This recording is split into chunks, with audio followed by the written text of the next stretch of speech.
and welcome to this episode of John's Motorcycle Rescue and Review. Today is day one of the 1983 GS1100E project.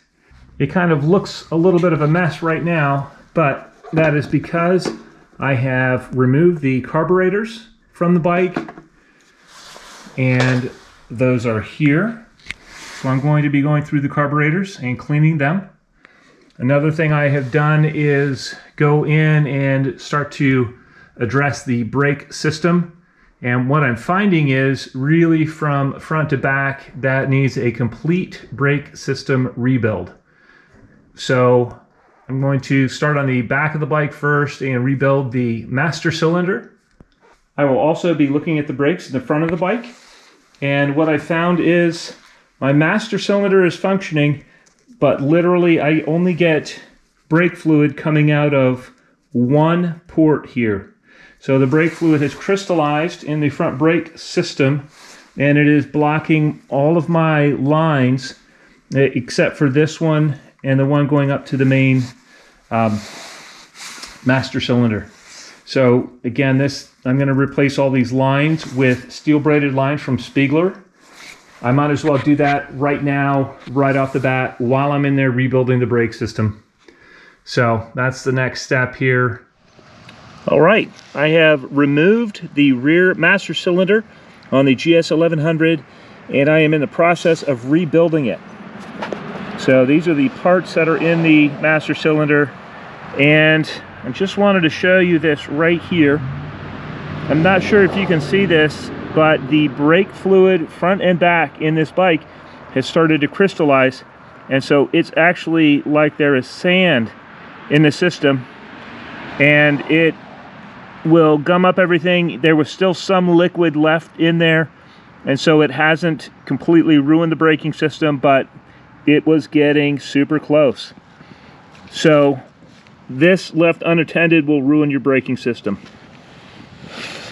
I have gone in and pulled the piston out. This was actually frozen in the master cylinder, and that's why I had to kind of disassemble everything and pull it apart, tap this out, and polish it. I've polished the metal rim here.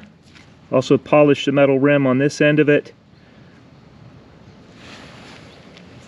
This is the plunger, and this actually fits in this part here, like this, and that pushes, when you push your brake pedal, this piston goes up and down inside of here.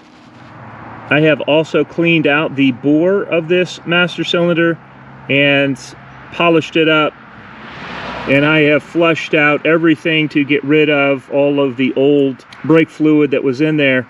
But I'm going to have to put this back on, and then I'm going to have to bleed the system. And as I do, I may end up having to replace my lines and rebuild my calipers as well, because of the grit and the crystallization that has happened in the old brake fluid. But we will get to that in a little bit. All right, I have just taken the float bowls off of the carburetors, and the smell right now is pretty fierce. You can see the color of the gasoline. It's like a greenish yellow, and it's really gross. These two carbs, which are the ones that are on the kickstand side of the bike, they always come up first because the old fuel flows down to them when it's on the kickstand. And so we're going to look at those two float bowls, and the old fuel that's running around in them is really, really gross. Some sediment in there too. This is the one all the way on the end, and it's just got nasty fuel and it's thickened up. We look at the high side carburetor float bowls. There's simply some sediment in there. It needs to be cleaned out. I will go ahead and pull all of my main jets out. Well, also in these ports there's a needle jet. These are the ones that typically clog up, and these are the ones that control your idle circuit. So we'll just go through here, pull everything apart, and clean it very, very thoroughly. And I'm kind of wrapping up today. All right, I hope you found this video entertaining and informative, and until next time, enjoy the ride.